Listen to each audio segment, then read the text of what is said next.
I reckon. Ladies and gentlemen, and everyone else, welcome back to the LCS Academy. We just saw a pretty spectacular game one of our day, as Dignitas were slowly drained into a late game where Golden Guardians took a dominant victory. And dominant it was from beginning to end, to be honest, though Prismal said it didn't really feel like it too much. They had some hiccups here and there, but it was Golden Guardians finding the tools that they needed to get to the late game team fighting composition that they know and are familiar with. And that is what we were able to see. Prismal was able to pilot the Vayne on a spectacular performance against Dignitas Academy, who unfortunately were not able to continue their micro play performance on their own. So with that, Golden Guardians picking up their first game of the season and seeing if they can make it a 2-0 this week. Yeah, and it was that turn towards great team fighting, great macro play that I think sets us up for our second game of the day. My name is TJ, joined of course by Coco, as we head towards TSM taking on Team Liquid. Let's start our conversation over on the TSM side, as they've gone 1-1. They lost to Cloud9, and then they came off that loss, took down EG. And this Academy roster is a really strong one, headed up in the top lane by players such as Hanser, who's surely eyeing an LCS slot with a hungry stomach. Yeah, and it's something where even in their game against Cloud9, they still had a lot of control in the early to mid-game stages. It's one of these teams where TSM Academy has the best mixes of personalities for not only developing players, but also for veteran voices to shine and really continue their drive to get to those LCS spots. I'm looking at Hanser, as you mentioned, with his performance on Renekton in this Evil Geniuses game, but also the powerhouse of Fizzy and Babip, who are the new faces that are really starting to shine in both the jungle and support positions. Fizzy, straight out of the Harrisburg University team, shows up as a substitute for Yursan, the PCS support, who couldn't make the visa transition over to Academy, and absolutely dominates. Has one of the best Alistair games I've seen this season in competitive, follows it up with a solid Leona performance as well. I would say outshining even the Prodigy Sword, with 2 Ds, who's on this very same team. TSM, as you're talking about, have that perfect mix of explosive rookie talent and stars who are by no means washed up. They are veterans who could and should maybe be back in the LCS next season. Yeah, and I'm curious to see how well Hanser will be able to continue his drive moving forward, because again, it's a super short season and you need to be on top of your game every step of the way. And going up against Team Liquid is going to be one of those teams who, coming out with a 2-0 performance in week 1, is going to be one of those bigger tests and bigger hurdles for TSM and their squad to hop over. Yeah, Team Liquid had this story where they sucked as an Academy roster historically. They come into this season, Spawn gets hired as the Academy coach, and he completely revitalizes the team. We bring in several of his former players from Order, forming this really solid bottom side of the map between Ayla and Hayri. And then you also have Jenkins staying on as this longtime Academy player. You have Armeo, formerly known as Grig, taking another shot here at competitive and being a dominant threat. And then, of course, the amateur AD carry star, as so many of these teams have in Eon, who is stepping up to absolutely dominate. And just sort of touching back on the journey that Team Liquid as an organization for their Academy squad has gone from what was something where they had almost little to no support structure for their Academy team, has now gone to a place where it is Team Order 2.0, and having that capability to bring in this new face and this new approach to how they look at League of Legends. And you can see that it's not only revitalized the drive of the org itself, but also the players. Armeo has been surprising, though his record and his kill score hasn't been impressive, to say the least. He's been more active, he's been more vocal within the team's communication structure, and seeing that on top of Jenkins being that stable benchmark of a top laner for the Academy ecosystem, it's just showing great success across the board for not only Team Liquid, but for the rest of the scene. I want to flag a quick stat, Eon, after 2 games, after 2 wins over Golden Guardians and Dignitas Academy, Eon is currently sitting at a 12.5 KDA. Which is, you know, a chaotic stat that means nothing ultimately, aside from the fact that they won 2 successive games. But I think it is important to note that Team Liquid are playing through their rookie. Eon last season was playing on Anu, who won Challengers Uprising, who were one of the best teams in Amateur, and I am really, really excited to see him getting the full support of an Amateur or of a Academy team straight out of Amateur. Yeah, the only issue that I'm seeing right now with how Team Liquid transitions in their macro performance is that they are having some hiccups into their mid-game skirmish points, because you're able to put a pinpoint focus onto Yon during the laning phase, and then once he starts to break out, more options open up onto the map. They get a little bit scatterbrained, and that's where I'm seeing some weakness from Armeo and also from Sword just by a bit, where they get flustered with where they need to be positioned to prepare for those macro setups on objectives. So I'm going to be a little bit critical on them this time around going into the game against TSM Academy, because Haunter is a notorious flanker on those Renekton's, those sets, those Gnar pickups, and if he is able to punish Team Liquid, this might just be the first loss that they're going to be receiving in this Academy season. It is all about those late game team fights, I think. As with so many teams that are about late game team fights in this meta, that means we're keeping our eyes down bottom. Our AD carry matchup and our support matchup, for that matter, is kind of an inverse. On one side, you have Fizzy versus Ayla in the support matchup. Fizzy, straight out of collegiate, massively overperforming my expectations. And Ayla, an OPL import and veteran, who is matching those expectations, playing well, don't get me wrong, but has much more experience. Then you flip the script and you have Yon immediately out of Amateur, massively overperforming my expectations over on Team Liquid, and opposing him, Cody-san, who is a veteran, performing well, but has much more experience to back that up. Of course, and it's something where I'll be very critical of Cody-san in that situation, because he is much more on the pressure point as a sort of not washed veteran, but someone who needs to really reiterate his stance on his career in League of Legends, and sitting in the Academy roster trying to face off against these amateurs who are making a crash with their performances in the early stages of the season. It is that ultimate challenge for him to step up, play his game, dominate his lane, and then break open that bottom side of the map to where they can get to those mid-game team fights around those objectives, and then the late game dominance that these veterans will really thrive in. And I think there's an important thread here for Yon, because, you know, there's a lot of talk right now in the LCS about who's going to be the next double F, well, who's going to be the next generational AD carry star. Sure. Yon is part of the increasingly large class of players in Academy who are competing to be the next tactical, who are competing to be the next player who's going to dominate in that AD carry role, who's going to get the big step up out of Academy to fill that slot. So I'm really, really interested in Yon's continued performance on TL, because he has been the linchpin of a roster on which he is the least experienced member, and that is crazy. Yeah, and it's a big statement when you then sort of start to question who are those Academy ADCs that are looking to become that next tactical in this season. And you're looking at King and Yon as those top two contenders. Those are the two that we're going to be looking at specifically to make those waves and make massive waves into the scene, where even though they themselves have to make that independent performance, League of Legends is a team game, and they can't do it without their supports. Ayla has been doing fairly well in that bottom side of the map, but we've been missing out, and we've been sort of sleeping on another OP pick here from the side of Team Liquid, which is Babip. Babip has been making some great performances in that jungle, and going up against Armeo, who I mentioned before, even though he's had LCS experience, he's had some struggle with some timing and miscommunication with macro setups. Babip is that jungler who can really punish that with his aggressive playstyle. And I think that's a fun, we can shift our focus, and you did misspeak. Over on the TSM side, you do have a powerhouse of a mid-jungle duo in Babip and Sword.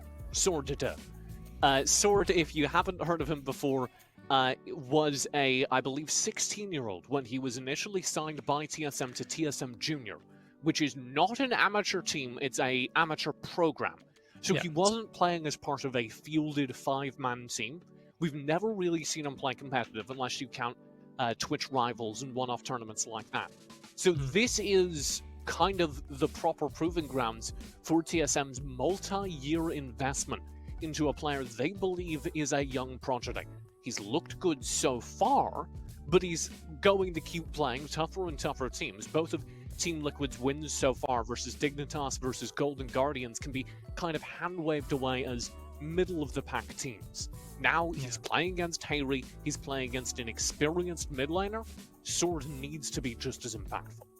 Yeah, and one of the best ways to make sure that that happens is to give him a good matchup in the mid lane. So being on red side, we'll have to be curious if they're going to be holding that mid lane counter pick for a little while. Excuse me. That was such a good segue. You were like, we're going to get right into the draft. My Boom. lungs were just like, nope, draft time. Shut up. As I see, okay, Lulu Kaisa taking away Nidalee as well. So already that whole narrative of Cody Sun versus Yan is really being focused down in this first phase. Yeah, to be fair, you know, we talk about the mid laners, Harry versus Sword. I think that is important to keep your eye on. But in the current meta, if it is two team fighting teams, the bot lane will be the most important lane to watch during the laning phase. If either lane blows it open, the game may as well be over. Which is why we get Armeo to Olaf. First pick for TSM and second pick, both down in the bot lane. It is Aphelios followed by Thresh. Yep, you get that wonderful duo in the bottom side of the map instantaneously. I would be totally fine with Olaf being picked up for Armeo because you can still counter it later down the line, and Pantheon is a great way to do that. You can flex Pantheon mid, jungle, top if you still need to, and it leaves Team Liquid still guessing, but we do also have the fasting Senna most likely coming out into the hands of Yan, so this is where a question of what will the side of Team Liquid pick up for Ayla in this second phase of the draft, because you've got some tanks that are still available for them to grab and then become a roaming support to help get the rest of the team online in those early phases. And this is the kind of character that Yan plays really, really well. What he was known for in the amateur scene is playing these steady scaling champions, letting the other players on his team, on Anu, you know, you had 5-Fire Mike Young, dominate the middle of the match. And then Yan would just scale up, be present in the late game as an insurance policy and win condition if you got there. And Senna is a really good character for that. And again, Alistair and Azir to close things out with the cannon slot on top lane. TSM finish out their draft. It will be Renekton up top, Pantheon in the jungle, and indeed a Zoe in mid. So already, you gotta love the Team Liquid Academy composition that they've cooked up. They've given the benchmark top laner Kennen his wonderful one trick as it is, so he's got some great priority on that top side of the map. You've got that late game investment not only in Yan but also in Harry on this Azir as well. However, the only small sort of crack in their armor at this moment is the question of how much of this mid priority will be leaked away over to the side of Sword on this Zoe with the hands of Babib piloting that Pantheon. I want to call that out because I think there is room for TSM to blow open this early game. You have Sword on the Zoe, a mechanically skilled player on the most mechanical character. You also have the Pantheon being able to roam around and be a general nuisance. If Armeo isn't on the ball, Team Liquid could lose big in the first 5 minutes. So they're on a little bit of a timer here for TSM, I'd have to say. They need to blow this game out of the water because of how oppressive the new fasting Senna is and the amount of zoning pressure that both Harry and Ayla will be able to provide on both of these picks later up down the line. And the one other place I can look at is Cody Sun and Fizzy with the Aphelios Thresh. Great team fighting composition in their own right, yes, but also they can oppress the laning phase really well. So Ayla is going to be really playing double duty of not only as a roam support to help give Armeo some extra jungle pressure in the river, but also trying to make sure that he can mediate and sort of be a referee in this bottom side of the map saying, nope, what you're doing, Cody Sun and Fizzy, is illegal. Go back to your turret. Let me go ahead and roam out and check out the rest of the map while we do so. I don't think we're going to see anything unless Ayla walks into this Thresh. This could be a late game invade, yeah, or a late lane invade. Oh, we are going for it. I'm glad I held that thought. Armeo will kite back. He's seen it all. Ayla's roaming around the side here. Oh, Ayla and Yon round the side for the fight. TSM hemmed in, flash, pulverize, Babip, the first target. You have Hayri rotating in as well with sword to follow. Babip, very, very low, will smite the Raptors for HP and flash away. Both summoners burned, but nobody dies. Just yet. I'm waiting for everyone to disengage out of this jungle and go back to their starts. And with that, TSM try to break this game open very early, but come out losing in the end. Babip extremely low, having to start his initial jungle pathing on his own without that smite. So he is going to be off to a very slow start. Armeo on this Olaf is going to be more alive. If this, you gotta be so careful here, my man. Oh, Babip. Oh, he is playing with fire right now. He can't do it. He can't do it. He has to reset. He has to go back. Oh, this is such Lord. a tragedy for TSM, because now that entire early game is now moot of that point of Sword and Babip being able to break this game open just earlier. Now we have to divert our eyes back down to Fizzy and Cody-san. When will they hit those power spikes? Or are they going to be able to hit 2 first, at least level 2, to see if they can gain priority in this bottom side of the map, to see if they can at least be on recovery duty to get Babip back online. Babip, the former OPL prodigy, Legacy's jungler for their fantastic runs, and he's already just out of the game. Like, I hate to put it like that. Yeah. It is possible he comes back, but it's 14 CS to 0. Oh god. Oh, yeah, Lord. he has not even gotten his first CS yet. He is not going to for a while because it is going to take him time to kill this. He does not have smite. He does have smite back now. Okay. Yeah, he does, yeah. He has to smite it too. He's not going to be able to do an initial full clear, and Armeo is looking to get into this jungle. This is a level 3. Oh gosh. He's just gone. Oh, he can't fight this. I can't watch. Oh. Sword will protect him. Armeo, of course, now knows everything we've been watching. He now knows that Babip had exactly as disastrous level 1 as they might have hoped. And we will see how they choose to invest that advantage. Because that's the big enigma, right? Is you now know of how tragic Babip's entry into this game has been, but how much are you going to start to oppress that? And Olaf is in this weird situation. We can't really contest with the Pantheon. Yes, he's level 4 to level 2. You could literally just run at him and kill him. But the priority of the lanes right now is in TSM's favor. They're giving that recovery time for Babip to try and catch up. It's now a question of how much of this punishment will go unrewarding for Team Liquid, where they're just okay with farming in this bottom side of the map. I want to see if Armeo can crack open this bottom lane just a bit so Ayla can walk with him into Babip's bottom half of the jungle, get him thwarted away, force him back to the top side of the map, and then possibly force a dragon. I do want to also watch our language a little bit, because even if Team Liquid don't directly force Babip to, lose more, to snowball more, the mere fact that TSM aren't going to be able to make any aggressive plays for the first 10 minutes of this game is already disastrous for a team that we harped on so much needing these first 10 minutes. Guess you can still look towards Haunter to be sort of a shining light in the dim situation that they're running into at the moment, just because of how well he can trade effectively against Jenkins. Haunter, I give him the benefit of the doubt with this matchup because of how well he has performed in recent matchups in the Academy season. But now with this shift, there is no real knowledge now anymore of Team Liquid knowing where Babip is, so they need to track him down, give Armeo a green light to work off of, and then really try and punish these deficits. I want to see a solo Drake right here, right now from Armeo. Like, get the call, say, hey, we've got priority bot. I want to see Harry hold this mid lane and go for Dragon, but Jenkins, tower dive, slicing Maelstrom. Oh my Flash gosh. away, he's fine. Haunter, one more turret shot. Okay, he'll survive as well. TSM are going to get a plate. Team Liquid will get a dragon.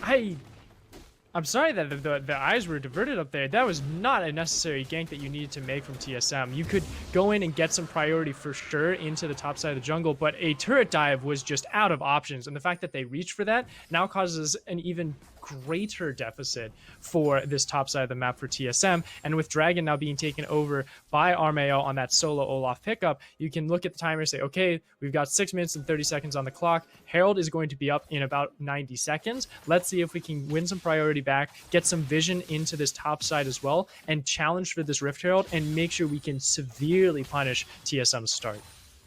I think a lot of it was that they are so desperate to give something to Babim. They're saying, okay, well, Jenkins is low, maybe we can make something happen. I suppose, but it's something where it is so dastardly and it's such a Hail Mary play that even with this early game composition, you can't really go for it. But yeah, we might just be caster cursing them at this point, TJ.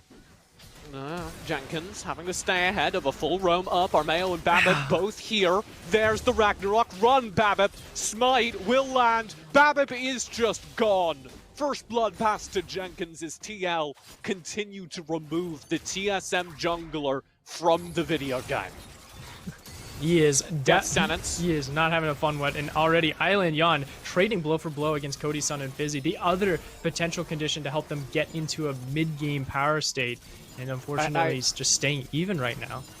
I feel like you can see Cody, Sun, and Fizzy like desperately trying to force something here. Yeah, they are frustrated, and seeing what had just happened on the top side of the map, here it is once again. Armeo had read this. Jenkins had great communication saying, hey, look, they're trying to get Babip ahead through me. Let's see if we can create a counter for it, and it's just a perfect start. They know of how massive Armeo is right now, and it just creates a great conversion to that top side of the map. I want to see this reset coming in from Yeon and Ayla. Ayla move into the mid lane, get that control for the Rift Herald, as Armeo clears up his bottom side. Perfect into Shelly. Take that one, shut everything down, take some plates.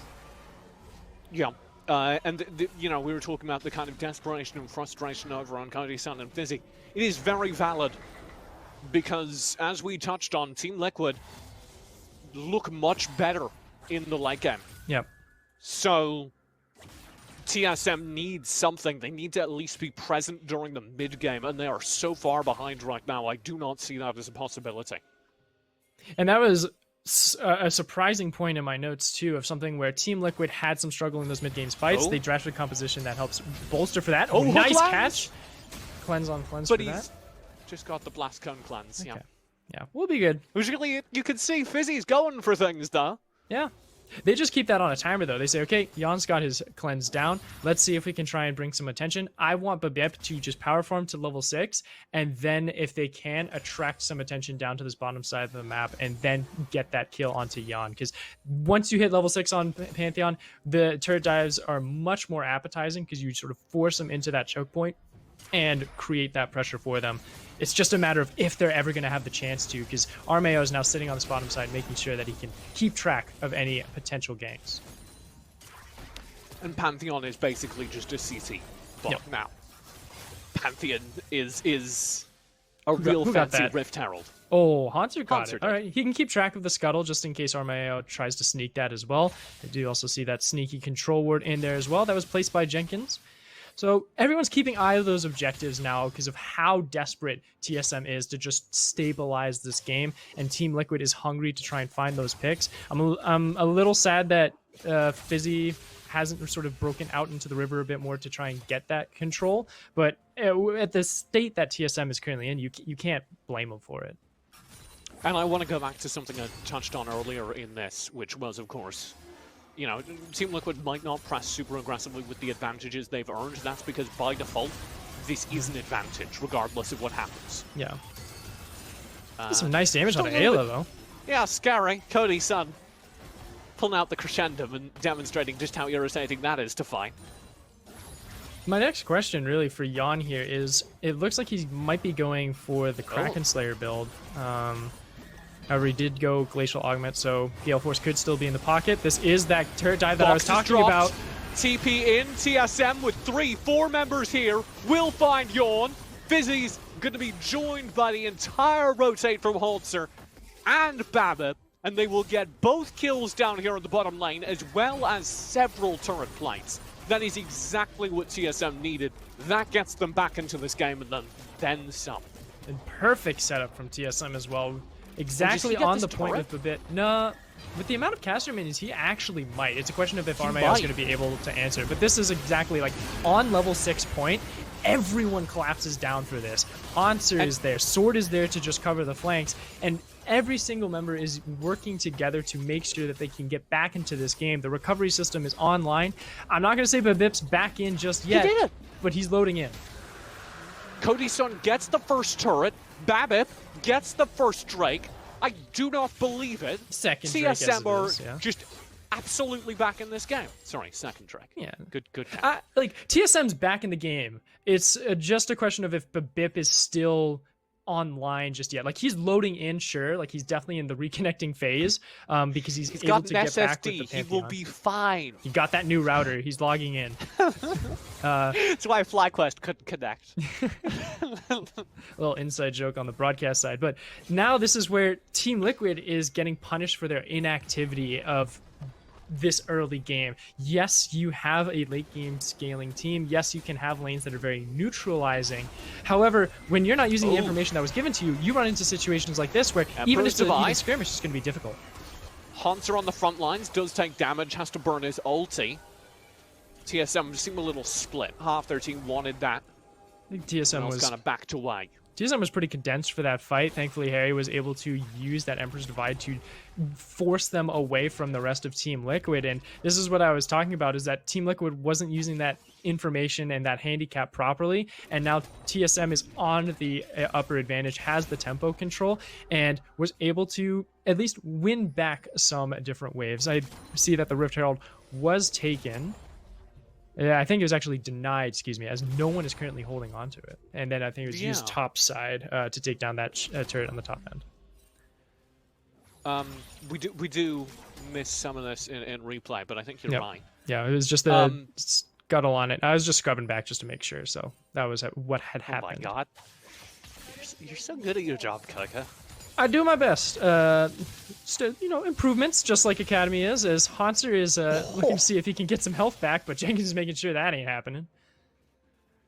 This is 2 minion waves. Hello. We've got Armeo as well. Slicing Maelstrom will come in. He doesn't have stun dominance. initially. Hanser, flash away.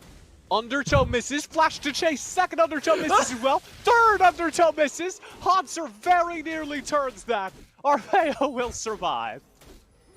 Oh man, go back, play some Mundo Dodgeball once we get out of this game, and just practice those axe throws. But a close call there from Hanser, being able to almost turn that around. But at least Jenkins was able to make the right call. Says, hey, look, we can find this pick. He doesn't have dominance available. We can burst him down, take out that win, even up the kill score 2-2. But now they have to address back to this top side where Fizzy and Cody-san are continuing to apply the pressure. And that one underlying factor that we talked about in the draft, where will Sword be able to grab a mid lane priority from the hands of Harry's Azir? It has come to fruition, and I can proudly say, yes, Sword is really dominating on this Zoe right now and is giving so much room for Babip to recover from what had happened in the early game and give some more priority to TSM. Yeah, TSM are really, really looking good again, which is heartbreaking if you're a TL fan, but real good for us because we got a great game of League of Legends. Check out Armeo missing 3 consecutive axes. There's one excusable. He dodged. That one... The second one, the first one, shame on you. Second one, shame on Hanser, because Hanser was able to mind tricked him. And then shame on you again for the third one, because that was just a straight shot. Like, you know what? I'm frustrated. Just take my axe and die. But nope. It's the little things that count. It happens. The important thing is Armeo had the HP, and it was fine. Yeah, he's also 50 CS up still, so he can miss a couple axes here and there because he's got the gold to compensate. We do get Team Liquid kind of stabilizing after a rash of TSM victories across the map, but we are in a relatively 50-50 game right now. Gold is dead even. I say relatively because, again, we do both think that Team Liquid outscales TSM. Should we go late, but TSM have recovered to a state where they have advantages they can press in this mid game. I'd be curious if I can get the observer to check in on what the current stacks are for Jan's Senna, because the new changes that came in had shifted the stack drop rate for the fasting Senna up a bit, but unfortunately for him, he's not fasting this time, so that drop rate isn't as influential as it could have been, so he might have less than he should have at that point. So he's at 29, and usually at the fasting Senna rate in the current 11.2 patch, you could get up to 30, almost 40 at this moment in time. And with Dragon now on the board, Team Liquid is able to grab that mid lane priority. Will TSM be able to find a flank here through all this vision? Sword, Fizzy. Poking in around the side. We'll turn away, say, all right, fine, you can have our turret. I'm going to take our second Drake of the game.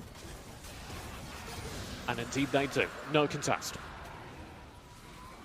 And it being a Cloud Soul map really helps out with continuing to provide a scrappy environment within the game for TSM, because you're going to have Dominus up more often. You're going to be having the Skyfall from Babip as well, so you can constantly keep applying pressure on multiple points of the map and keep this team fighting composition that Team Liquid has cooked up off guard and on the back foot. So with Haunter now on the side lane, that's exactly what they're looking for. They're trying to keep this laning phase as stable as possible to divide those members of Team Liquid and continue their pressuring advantage. Jenkins does disengage from that bot lane successfully, and Armeo is taking advantage of the focus he's drawing to grab the second Rift Herald of the game. I wonder if the second Rift Herald is going to be as effective as the one we had seen last series. TJ? My god. I'd be curious. Be very curious.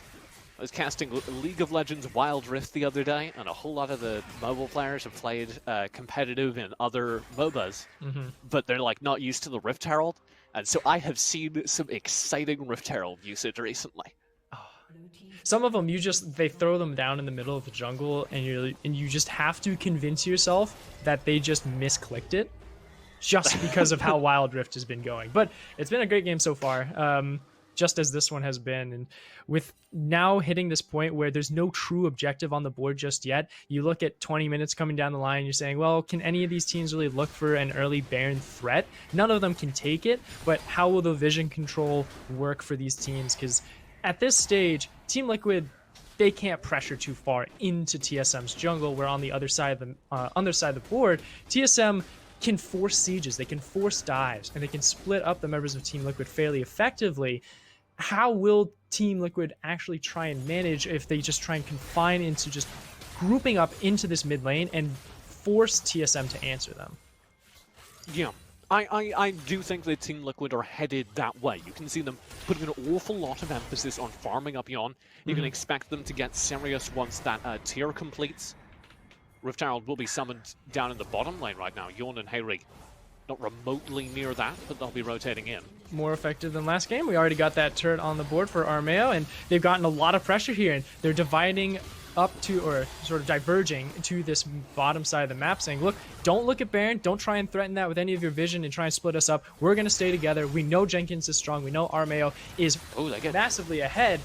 We can get some damage on this turret. So now there is a little weak point here on the bottom side of the map for Jenkins to continue to exploit. It's just a question of asking, will Haunter be able to constantly bully Jenkins on this Kennen pickup, who is 2-0, by the way, in this game, has both kills for Team Liquid, or will Jenkins be the one with that advantage to then really break Haunter away, force him from that turret, and then create this attention from TSM to drag over there and then play Team Liquid's game instead? I do want to highlight Team Liquid doing exactly what you said they should do moments after you called it out. Yeah. Grouping up, saying, okay, TSM, you have a lot of poke tools, you have a lot of skirmish tools.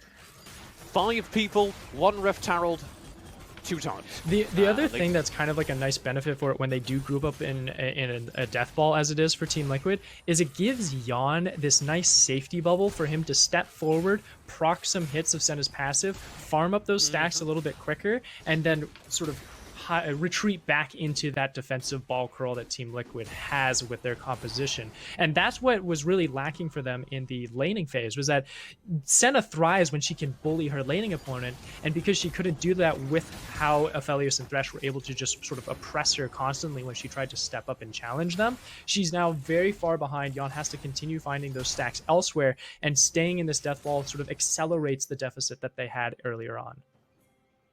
Yeah, I think it's a good sign for Team Liquid that Yon is picking up the pace as we head into this mid game, but they still absolutely can't start fighting until Yon is fully online. Yeah, like that is the reason we are still seeing this skirmish. That is the reason we have not seen a major fight yet, because Yon isn't capable of carrying it. Yeah. And this is also a Kraken Slayer Senna. I mentioned it a little bit earlier of which way Yon was going to be making his build path, and Kraken Slayer has been sort of rising up in the ranks on multiple marksmans as it is, on Aphelios because of the procs that he does with his Severum, and of course with Kaisa on her missiles. But with Senna, it's a bit different because of how quickly she can 3-burst. Usually you see press the attack with the Kraken Slayer because of how efficient that massive power amplification can be with that trade. But with this being Glacial Augment playing a little bit more supportive, it does dampen this mid-game performance by just a hair for Yon, and they need to look to Harry to control these side waves, manage it around, and the Bip, okay. The Bip's catching me off guard all game today. He's making some choices, but hey, when you had a tough early game, can't blame you. So that was kind of weird, because then Drake just Jenkins. Look at Jenkins. Yeah, TP in. Flank, here comes Jenkins, slicing Maelstrom, stun up, it's a huge engage from Ayla, and they find the stuns as well, but no kills yet, and Haunter is stalking the back lines. They need to turn to deal with this backline dive, else they'll lose Eon, and they do. The Star AD carrying down. In the meantime, Armeo's gone very deep, he'll fall as well. TSM find 2 disconnected kills. Team Liquid will only get that Renekton in trade. And I was liking what Team Liquid was aiming for. They were looking for that congested fight to pile dog on top of both Babip and Cody-san. But then Haunter just drives Yeon away from the rest of the team. And Ayla has to play duty to try and get back and sort of be that bouncer for his carry, while Armeo is just left to the wayside. And as again, looking at this flank, it's a perfect setup for what Team Liquid wants to do. But the way that TSM plays it, look here with Fizzy just keeping them out of this choke point so they can't pile dog on top, and then the TPs here from Sword and Haunter to drive away the backline from the rest of members of Cody-san and Fizzy to create that skirmishing style that TSM's composition thrives in. God, and again, Fizzy, you saw it on that replay, he drops the ulti, he flashes over the wall at the last moment, the Cull substitute, going huge, making the right play in a very tough situation. Unsung hero for that fight for sure. And oh, they're at it again. We're back at it. Slicing Maelstrom will find the kill this time. Cody-san's gone. Ayla opens things up. Fizzy goes down as well. And that is much more what Team Liquid were looking for. And with no box to help him this time, Fizzy could not keep Cody-san away from death. And now they can move over to the Baron with the priority that they have. All 5 members available. Their vision control is immaculate around the objective and then the river. Babip, he could make the Hail Mary play, but this is where you say, you know what? Cut our losses here, get some mid lane priority, see if they just go for a hard reset and take this mid lane turret so we can at least grab something off the back end. Sword getting a little spicy there. Does have unsealed spellbook, so I had a moment of pure terror. It'll be a safe Baron pickup. Team Liquid, with it in their pockets, will advance forward across the map and try and press this advantage. Because if they can convert this into a sizable gold lead, they are setting themselves up for their dominant late game. We are at the point where BAMF, even if they hadn't had a disastrous early game, would be starting to fall off, starting to be less scary. Same for Haunter. People tend to doubt the power of Gore Drinker though, because Gore Drinker plus Sterix Gauge. Gore Drinker changes this? Yes, Gore Drinker Sterix Gauge is insane because it goes from having this stereotype and stigma of Renekton and Pantheon being like, oh, they're hard dive for maximum output of burst damage to take down the carries quickly before they themselves get taken out. But Gore Drinker, Sterix Gauge, reverse that. Hello, Jenkins, where did you go? I was just discussing why Sterix Gauge keeps you alive. Unfortunately, you don't have keep that. talking. Tell me more about Sterix Gauge. Yeah, because guess it gives you that massive shield to also be able to give you the time to proc Gore Drinker on the optimal target acquisition. So that's what keeps it so well and so healthy in its own right. And unfortunately for Jenkins, yeah, he doesn't have that, and he just gets knocked out in a side lane. Hopefully we're going to be able to catch that on a replay or something. You brought it back. I don't even especially know where that happened. Yeah, I'm curious. It's just as confusing as Bibip's Skyfall into the Dragon Pit that was already empty.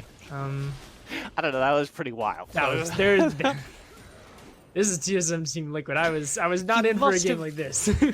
He must have cast that before he saw the notification, like yeah. a millisecond before. Probably. But it was so close that, yeah. Yeah. We do have Team Liquid grouping up again. They do still have this Baron buff. They have to pick up the wave that Jenkins was shoving in the top side, but will do so and get a turret out of it. This is a perfect time also to transition down to get your soul point. Cloud Drake is spawning in 20 seconds, and they can parade themselves down with the safety that they've accrued with vision control in the jungle. And speaking of safety, Armeo getting caught a little bit here, forced to pop the Ragnarok. Yeah, worth noting, because with that Ragnarok down, the upcoming team fight around the Drake is much more winnable for TSM should they go for it. That would be a great time to have a Pantheon ulti. Yeah, it would be. Well, he does have it, but they don't have the vision control to provide the confidence to try and check, because they know all 5 members are down in that vicinity, and you can't just make a Hail Mary play for Skyfall to come in and sweep and get it. Like, they're making some conscious plays. Oh, so this was the pick by Jenkins. This is what he was sitting on a ward. That's just unfortunate. Bye-bye. Oh, that's real rough. Oh, what a sad little boy. I diagnose him with death. That is what Dr. Kennan was feeling. Oh, Seems to have recovered. It's all right, Kaka. Yeah, good thing respawn timers are there. I need some Summoner's Rift healthcare, man. I need that. So do we all. Give me some of that. Jenkins is, I think, less of a threat than we thought he would be. He is still that team fight win condition. Yeah. But we have seen him get separated and caught out a couple of times. Of course, right? Because like when he is playing to Team Liquid's, like the team's win condition of balling up as a fist and just driving down a mid lane and finding those flanks with Kennen, he's been doing really well. He's found those positions. It's just those plays when he's trying to do it himself and he's not sort of conducting with either Armeo or Ayla, that's where he's starting to find those hiccups. And it's given TSM some time to swing back into this game. And now I look at TSM here, all grouped up in the mid lane with Sword sort of playing wave management duty. And I see a 1-3-1 split here from Team Liquid. Ball up right now. We need to see some fighting here for them to try and force themselves back into a sense of tempo control. Especially because this turret is 1 HP. Yeah, this thing's as good as gone. Not a real turret. It is a hologram. A mere paper mache of a turret. That would be really sick. I want to see that. Every now and then, like, crafts get voted up to the front page of the subreddit or the old forums. And it'd be really sick. League of Legends community, do your thing. I want to see it on Twitter soon. But for now, we are just trying to see if Team Liquid can struggle to find a point of contention here, while TSM is still doing very well at keeping them divided and keeping the members of Team Liquid in different locations to where they can't maximize their win condition. I do see Baron is going to be spawning in a minute here, so the vision war is back on, TJ. They're going to be trying to push out, get some control, see if they can find the flanks where either Haunter or Sword are going to be looping around to make sure that they control those waves and divert Team Liquid's attention away from the big purple worm in the river, where on the other side, Team Liquid needs to make sure they can shut down those eyes, create darkness for Jenkins to find that flank and get that team fight online. It is all about the Baron for TSM, though, because they absolutely must put a stop to this game, I think. The later we go, the stronger Team Liquid are going to be. They are absolutely fine letting that Baron sit, doing wormy things. That's okay by them. Gonna get a health check up on that Senna stacks as well. I wonder how well he's doing for Jan on those too, because if he's hitting around 75 here, that's when you have a big red flag saying, "Oh no, like that is big Senna duty. That is not going to be good for TSM." Big Senna territory. That was what I was looking for, because that is when it gets Senna risky. duty. I don't know what Big it means, Senna but I duty. like it. Get out of the way. At this stage, though, it's just so weird because neither of the teams has the priority to find that advantage, because they need so many different key points in place. It's like, either I need to find a flank, I need to find an engagement, I need to find someone out of position. That was a perfect point right there where we saw all those checkboxes coming into place. However, you force that summoner away from Cody's Sun at a great time when Baron has spawned. So when this comes back around, when they say, look, blot out that vision once again, make sure Jenkins has that flank online, and Ayla can be that frontlining Alistar as he is, to just get on top of the carries of TSM. Death Sentence does land. Armeo does not blow ulti. Is still sitting on Ragnarok. Look for Jenkins. Hello? Hanser caught out. Jenkins in the front line. Will land the stun. Blast Cone is burned. Hanser over the wall. Will back. And Team Liquid is in the driving seat now, because not only is Baron available and they have that vision control in their favor, but they also have the dragon spawning in a few seconds. Like there is that sneaky ward there, so yep. Okay, TSM know what's up. Hanser has a TP. Yep, there you go. 5k on Baron. Cleanse Ayla in down the on front lines. Headbutt pulverized. Fizzy trying to back away. Team Liquid looking for a fight. Fizzy low. Fizzy gone. A huge pickup for Haley. The Dawning Shadow from the back of the fight. Oh, is followed up by a Sleepy Trouble Bubble. There's no HP on that center. The back line, so the team engages, holds the front lines, and Jenkins goes huge. It is exactly what they need. Massive CC. Hanser's backline dive won't work out. And Team Liquid have done exactly what they needed. Forced a team fight as 5 and come out on top. An ace will set them up for victory. And they found a spectacular pick onto Fizzy, being able to find him in the middle of all of TSM's players, taking him out, removing that diffuser of the engagement, and then Harry just looks over to Jenkins and says, "You've been looking for a flank all day, I'll give one for you." Gets the Shurima shuffle, pushing the rest of the members into Jenkins, a slicing Maelstrom, giving them the win. They don't need Baron, all they need is the Nexus. Team Liquid keep their undefeated record this season at Academy. It is 3 games played, 3 games won.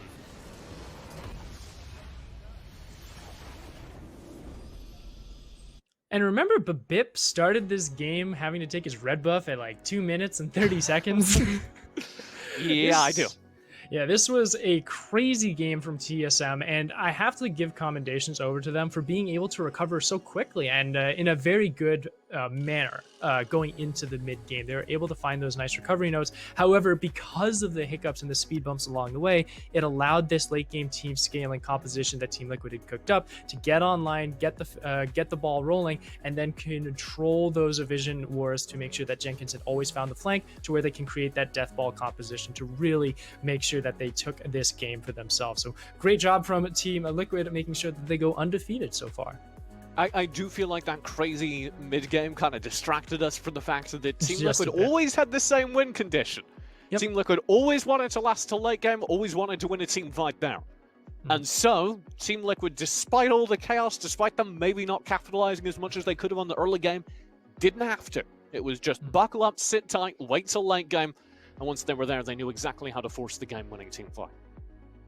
Yeah, no other way else to say it, but I'd have to say TSM will have to be shaking their heads a little bit on how the performance of today has gone so far. I think that they still have so many good tools for it. Like, again, back to how TSM as an identity of their organization for Academy is they have some great personalities here. They had some great plays in their own rights with, I'm looking specifically at that middle lane fight where Fizzy was able to diffuse Jenkins' flank, and then Hanser was Hanser's flash onto the back line, take down Jan. Like, all the tools are there. It was just unfortunate for them because of how the early game had gone. And that is where, for me, going into tomorrow or going later down the line, I'm not worried about TSM. I'm just proud that Team Liquid is doing so well in this season. We are going to go to a quick break. When we come back, we'll have Hayring to speak a word about that game. Then, of course, after that, we will be blasting forward. Cloud9 Academy take on 100 Thieves Academy. All that still ahead. Don't go far. We'll be right back with more LCS Academy after this.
I'm joined by Coco and Hayri. How are you doing, Hayri?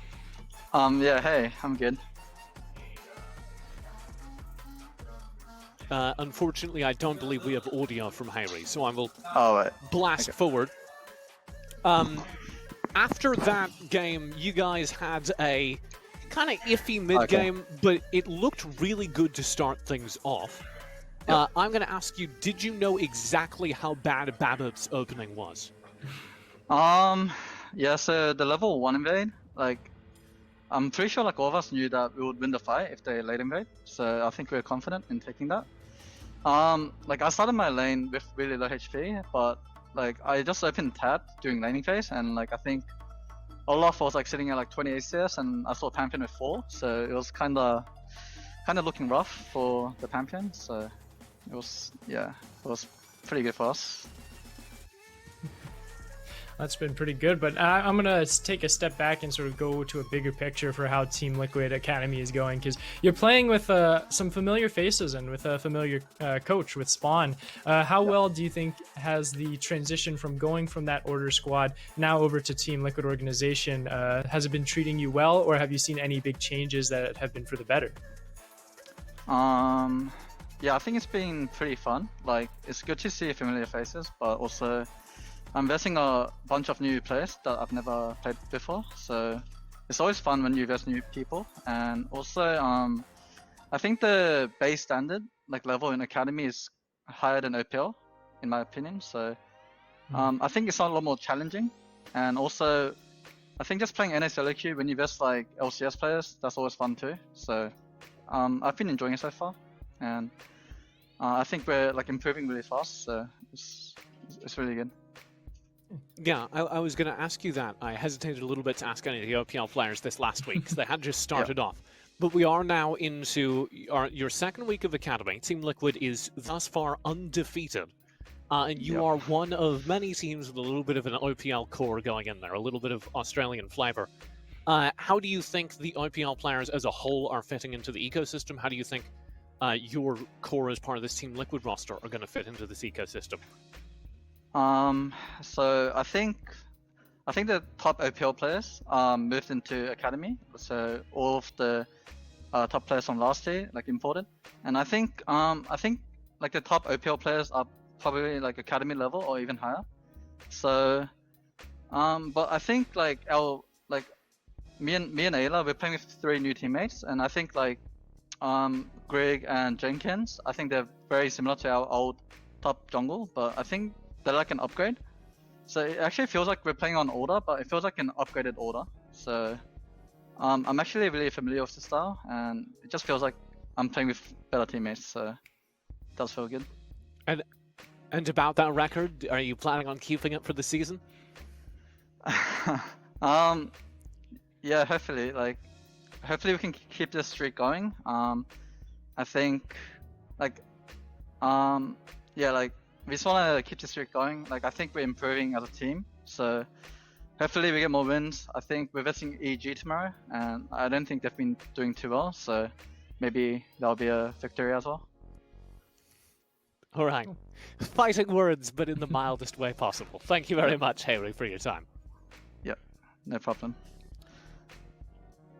That will sum things up for our second game of the day, but we are by no means done yet. When we come back, we have Cloud9 taking on 100 Thieves Academy. You won't want to miss it as the games heat up here in the second half of our Academy day.